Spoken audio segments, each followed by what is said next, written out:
Hello, curious minds, and welcome back to Brilliance. Today, I want to tell you the story of a courageous, brilliant scientist whose name you might know, but whose full story isn't always told. Her name is Rosalind Franklin, and she played a key role in one of the greatest scientific discoveries of all time, the structure of DNA. Let's begin at the start. Rosalind Franklin was born on July 25, 1920, in London. She grew up in a family that valued education and public service.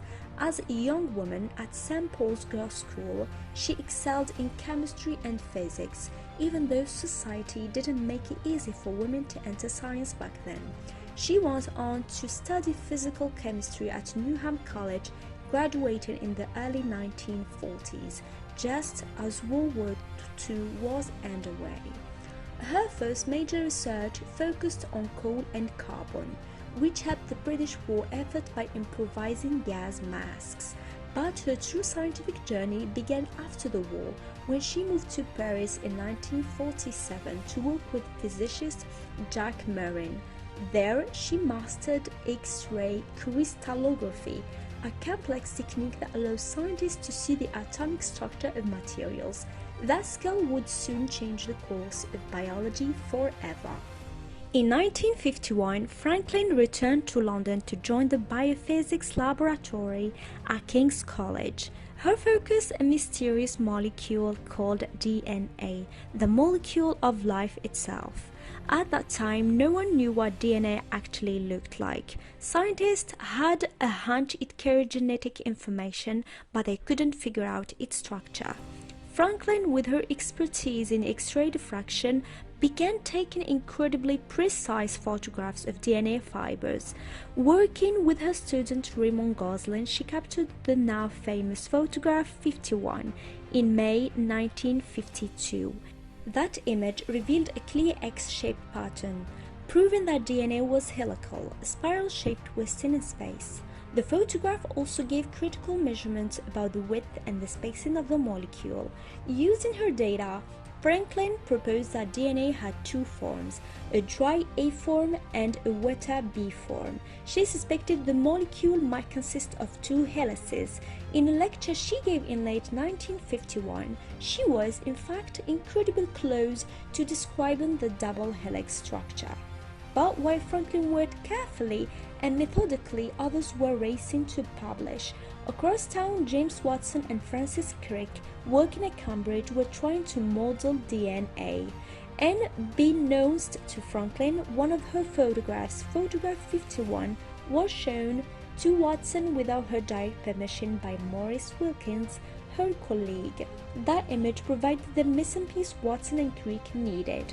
Within months, they built their model and published the double-helix structure in Nature in 1953. Franklin's own papers appeared in the same issue, providing key experimental evidence supporting their model.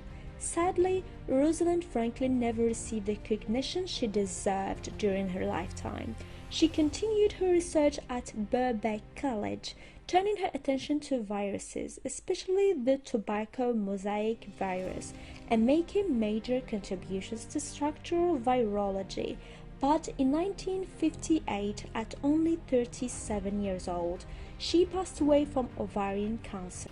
When the Nobel Prize for the discovery of DNA structure was awarded in 1962 to Watson, Crick, and Wilkins, Franklin's name was not included. The Nobel Committee does not give posthumous awards, but history has since corrected that silence.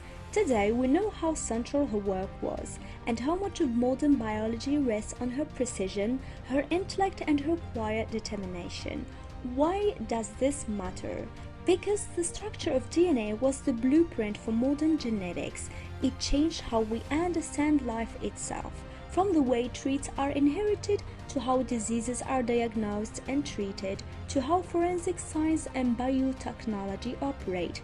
Everything that flows from the understanding of DNA has roots in that discovery.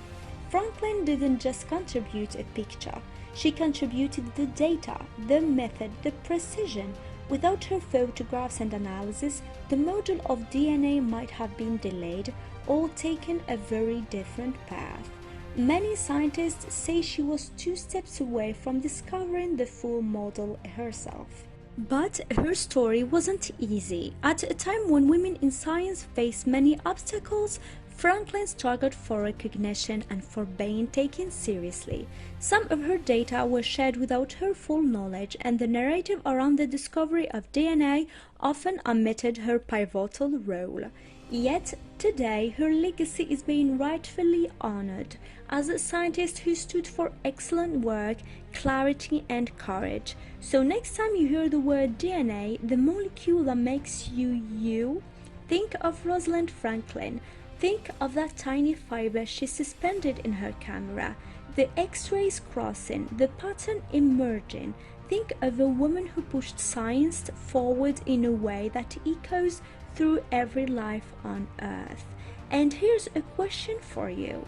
If you could dive into the history of one invention or discovery in full, which one would it be? And would you want the full deep dive episode on Rosalind Franklin's path to DNA? Thanks for listening. Stay curious and keep wondering what else is hidden in the shadows of history.